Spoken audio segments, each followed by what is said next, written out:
कि असद ओवैसी भाषण देंगे कि रूबिका लियाकत आपके रहमो करम पर और मैं डर जाऊंगी और मैं सुधांशु त्रिवेदी से ये कहने लगूंगी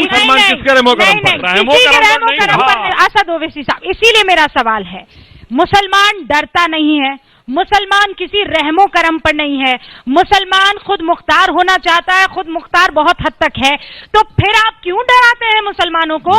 फिर क्यों वोट बैंक की तरह ट्रीट करते हैं? कौन सा वोट बैंक फिर उनको आगे बढ़ाइए ना। कौन सा वोट बैंक? कहाँ का वोट बैंक? कहाँ का वोट बैंक? कौन सा vote bank?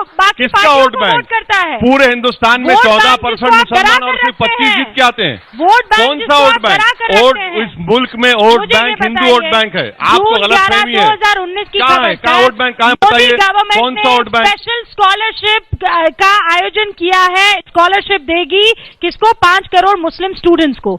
Scholarship pre matric होगी, पोस्ट मैट्रिक होगी, प्रोफेशनल होगी, टेक्निकल कोर्सेज और स्टडीज के लिए होगी। इसके लिए असद ओवैसी का एक बयान तक नहीं आया। असद ओवैसी ने एक ट्वीट तक नहीं किया। मैडम आप लेक्चर नहीं देंगे मुझे। क्यों? आप सवाल करेंगे। क्यों? आप या तो मोदी के प्रवक्ता बन जाइए। ये नहीं हो सकता। नहीं, आपको सुनना पड़ेगा। नहीं, आपको सुनना पड़ेगा। आप जवाब सुनेंगे। स्कॉलरशिप की का सवाल है जो मैं पूछ रही थी। बोलिए आप। शायद नेक्स्ट टाइम आपको मिल जाए राज्यसभा का टिकट। आप बोलिए सर। तो ये क्या बात हुई? आप सुनने तैयार ही नहीं है। आप अपने आप बोले नहीं। आप सवाल बहुत पसंद है। आपको तकलीफ हो रही है मेरी बातों से, तो तकलीफ होगी। सुनिए, इंतहा मोहब्बत है असद साहब। आप जानते हैं कि गुस्से में कौन अपना आपा खो रहा है, मैं नहीं। आप खो रही हैं क्योंकि आप इतना जज्बात में आ जा रही हैं। 5 करोड़ सुनिए ना, आप स्कॉलरशिप पर जवाब दीजिए असद साहब मुझे। अगर आप एक 25 सेकंड के लिए खामोश बैठेंगे तो मेरा जवाब सुनेंगे। क्या आपने कभी ministry of social justice standing committee की रिपोर्ट पढ़ी जिसमें क्या कहा गया था इसके बारे में? कितने एप्लीकेशन आते स्कॉलरशिप के मुसलमानों के? 1,80,00,000 स्कॉलरशिप के आते हैं। 80। और आपको मालूम कि यूनिट रेट 10 साल से नहीं बढ़ा? क्या आपको मालूम कि प्री मैट्रिक स्कॉलरशिप से 35 लाख दी जाती? कितने बढ़ा रहे हैं लोग? यही तो हम कह रहे हैं आपसे। मैं यहां पर जब आकर बैठता हूं मैडम तो खाली जहन लेकर नहीं आता हूं। मैं आपको बताता हूं, स्ट्रक्चर कमेटी के पेज नंबर 285 पर लिखा हुआ है कि मुसलमानों में सिर्फ 4% बच्चे मदरसे को जाते हैं। 96% बच्चे स्कूलों को जाते हैं और जाना चाहिए। और आप मौका दीजिए। मदरसों को इसलिए जाते हैं क्योंकि मजहब सीखने वाले इमाम बनना है, उनको मस्जिद को मौजन बनना है, आलिम बनना है। वो 4% डेटा है सिर्फ। आप स्कूल क्यों नहीं खोलते? कौन रोक रहा है आपको? असद साहब एक सेकंड, सुधांशु जी एक सेकंड। तो इसका मतलब आप ये कह रहे हैं कि एक खास तंजीम के चक्कर में, उस कट्टरवादी मुट्ठी भर लोगों के चक्कर में आप मुसलमानों को आगे नहीं बढ़ाएंगे, उसके अंदर विश्वास नहीं पैदा करेंगे। आप यहाँ पर उन तंजीमों का जिक्र करते रह जाएंगे और बाकी जो मुसलमान हिंदुस्तान में अपनी वजह से, एक विश्वास की वजह से रुके हैं, उनको बार बार सुनना पड़ेगा कि जाओ भाई पाकिस्तान कब जा रहे हो, वीजा लगवाते हैं हम तुम। अभी कव्वाली में सुर और ताल ज्यादा है। ट्रिपल तलाक गिनवाता कौन है? बीजेपी गिनवाती है मुसलमानों के लिए। स्कॉलरशिप गिनवाता कौन है? बीजेपी गिनवाती है। सबका साथ सबका विकास में उज्ज्वला योजना में कितने मुसलमान लोगों को जो है गैस के सिलेंडर पहुंचे वो भी आप गिनवाते हैं। तो ये कव्वालियां तो आप भी कर रहे हैं। अरे हम तो ये गिनवाते हैं ना, तो हमारा दिल धड़कता है उस गरीब मुसलमान के लिए। मगर सोनिया गांधी की आंखों में आंसू आते हैं बटाला हाउस इनकाउंटर में आतंकवाद के आरोपियों के लिए, उस गरीब मुसलमान के लिए नहीं जिसके घर में चूल्हा नहीं जलता, या उस गरीब मुस्लिम औरत के लिए नहीं जो 3 तलाक की शिकार हो गई। एक रेड्डी साहब आपके गृह राज्य मंत्री हैं, इन्हीं के इलाके में पहुंचे थे और उसके बाद जो बात उन्होंने कही वो मुझे नहीं लगता कि कोई भी समझदार आदमी अपने हलक के नीचे उतार पाएगा। आपको पता है गृह राज्य मंत्री ये कहते हैं कि यहां पर सबसे ज्यादा आतंकवादी पनप रहे हैं। इसका क्या मतलब है? सबसे ज्यादा आतंकवादी हैदराबाद में कैसे पनप सकते हैं? क्योंकि वहां तादाद मुसलमानों की ज्यादा है। आतंकवादी इज इक्वल टू मुसलमान। ये कौन कह रहा है? देश के गृह राज्य मंत्री। इस जहनियत की शुरुआत वहां से होती है जब जाकिर मूसा कहता है ये कोई कश्मीरियत की लड़ाई नहीं, ये इस्लामी खलीफत की लड़ाई है और कोई भी सेक्युलरिज्म का सूरवा उसकी भर्सना तो छोड़िए खंडन तक नहीं करता, आलोचना नहीं करता। तो आप रेड्डी के बयान को एंडोर्स कर रहे हैं? ना, मैं ये नहीं कह रहा हूं। या तो मेरा सवाल आप ठीक से नहीं समझे। नहीं, या तो मेरा सवाल आप ठीक से नहीं समझे हैं या गृह राज्य मंत्री की बात को एंडोर्स कर रहे हैं। मैं कह रही हूँ उनके पास कहां से आंकड़ा है? क्या मतलब है सबसे ज्यादा आतंकवादी यहाँ पर पनपते हैं? किस डेटा के हिसाब से वो ये बात कह रहे थे? कौन सा आंकड़ा आया है जो ये बात कह रहे थे? सुधांशु त्रिवेदी जी, मैं दोबारा आपको वहीं हैदराबाद लेकर जाने वाली हूँ। मैं अरे हमें तो छोड़िए विरोधियों का, आप तो खुद बोल रहे हैं। मैं गृह राज्य मंत्री की बात कर रही हूँ, मैं कहीं और नहीं जा रही हूँ। सब बहुत ऊंचा ओहदा है, बहुत बड़ा ओहदा है, बहुत सेंसिटिव बात वो कह रहे हैं, और जब वो कह रहे हैं तो आप समझते हैं कि बाकी जहनों में किस तरीके से, और खासकर मुसलमानों में क्या मतलब है उनका कि यहाँ पर सारे के सारे आतंकवादी, और आतंकवादी सबसे ज्यादा यहाँ पनपते हैं। असद साहब जवाब दीजिए। नहीं, ये जवाब तो उनको देना है, मैं क्या दूंगा, इनसे पूछिए। नहीं, हैदराबाद में तो बहुत सारे कनेक्शन निकले भी थे ना। एक बात बताइए सर, आप गए कभी वहां?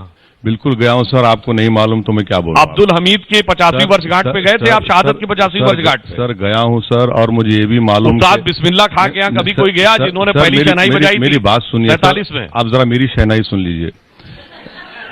अब्दुल कलाम के नवाजे जनाजा में कोई गया था? सुनिए सर, देखिए सुनिए, अब ये आप ये बताइए कि गोडसे क्या था, हेमंत करकरे क्या थे। अब तीसरी बात यह है कि आईसिस के नाम पर सबसे ज्यादा लोग अगर जो पकड़े जा रहे हैं वो यूपी से पकड़े जा रहे हैं, दिल्ली से पकड़े जा रहे हैं, तो क्या यहां पर भी ये डन बन चुका है? आपसे एक सवाल, मामूली सा सवाल किया गया था कि क्या हैदराबाद, जिसमें हिंदू, मुसलमान, सिख, दलित, ओबीसी सब रहते हैं, मजहब को नहीं मानने वाले भी रहते हैं, क्या वो आतंकवादियों का अड्डा बन चुका है? आपका एक मिनिस्टर ये बात कह रहा है, क्या मैसेज देना चाह रहे हैं आप? क्या मैसेज देना चाह रहे हैं? सबका विश्वास है। कह रहा, प्रतिनिधि आप हैं तो आप उसका जितना बेहतर और तर्कपूर्ण करिए। सरकार में ऐसा नहीं है, सरकार में नहीं। और आप कहिए पिछले 10 साल में एक भी कोई आतंकवाद से जुड़ा व्यक्ति नहीं आया हैदराबाद में। देखिए, तो कैसे आपने कह दिया? सरकार में तो मैं नहीं हूं ना, सरकार में तो आप है ना, रॉ आपके पास, आईबी आपके पास, एनआईए आपके पास। आप 5 साल में एक लिखकर एडवाइजरी नहीं थे। राजनाथ सिंह साहब मिनिस्टर थे, मैं भी उनसे मुलाकात करके पूछा तो अपने स्टाइल में बोले, ऐसा करके बोले नहीं नहीं, ये सब बातों में तुम बिलीव मत करो, ये गलत है। अब ये नया मिनिस्टर आ गया, ये बात कहता है। आप कौन सा सबका विश्वास पैदा कर रहे हैं आप? ये आप ही जानिए। हम तो जानते हैं कि सितमगर तुझसे उम्मीद वफा होगी, जिन्हें होगी। हमें तो देखना यह है कि तू जालिम कहां तक है। सुधांशु जी देखिए, सुधांशु जी, मुझे कार्यक्रम खत्म करना, और इसीलिए मैंने अगला सवाल जो है वो नहीं पूछा है। जाते जाते असद साहब, मैं आपसे ये पूछना चाहती हूँ, जो दूसरे आपके एमपी आए वो महाराष्ट्र से आए हैं, तो इस बार महाराष्ट्र में आपके पर जो हैं थोड़े ज्यादा बड़े देखे जा सकते हैं? अरे मैडम, राजनीतिक उड़ान के लिए आपको इतनी तकलीफ क्यों हो रही है? पर निकल रहे हैं, आप पर काटना चाहते हैं क्या? मैं तो बढ़ा रही हूँ पर, आप पर निकल कह रहे हैं। मैं देखिए, एक बात, उड़ान में सर पर नहीं, एक बात समझिए कि इससे सवाल नहीं हो सकता है। नहीं, सवाल का तरीका भी अच्छा होना चाहिए। आप एक मोअज़्ज़िज़ चैनल के एक मोअज़्ज़िज़ एंकर हैं, आप इस तरह के अल्फाज मत करिए। पर निकल रहे हैं, क्या मतलब? मैं कह रही हूँ पर और फैलाए जा सकते हैं। आपने उसे नेगेटिव क्यों देखा? अब आप ठीक उसी तरीके से जैसे आप बाकी लोगों को, जिस तरीके से आप पेश कर रहे हैं, सरकार के कामों के प्रति आप जो है इंक्लाइन करना चाह रहे हैं। मैंने बहुत शानदार सवाल पूछा, आपके एमपी की तारीफ की, मैंने कहा अब आगे आपका क्या इरादा है? मैं तो बुलंदी पर उड़ान भरते हुए असद ओवैसी का सवाल पूछ रही थी। मैं आपने पता नहीं क्यों नेगेटिव ले लिया। नहीं, आपको गुस्सा आ गया, माफी चाहता हूं मैं।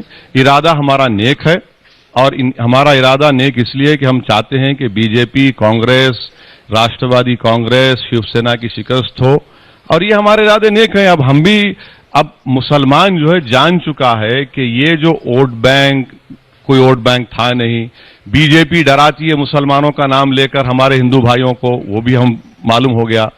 अब मुसलमानों को ये बात तय करना चाहिए कि अब हमको पॉलिटिकली जब तक हमारी आवाज नहीं होगी, क्योंकि अंबेडकर ने सही कहा था, बाबा साहेब अंबेडकर ने कहा था कि जिसके पास पॉलिटिकल रिप्रेजेंटेशन होगा उसी की बात सुनी जाएगी, उसके मसाइल, प्रॉब्लम सॉल्व होंगे। अब ये बात मुसलमान समझ आ चुकी है, क्योंकि उत्तर प्रदेश में मैंने मुबारकबाद दिया आपको कि आपने मिथ तोड़ दिया मुस्लिम वोट बैंक का। बहुत मुबारकबाद हो आपको।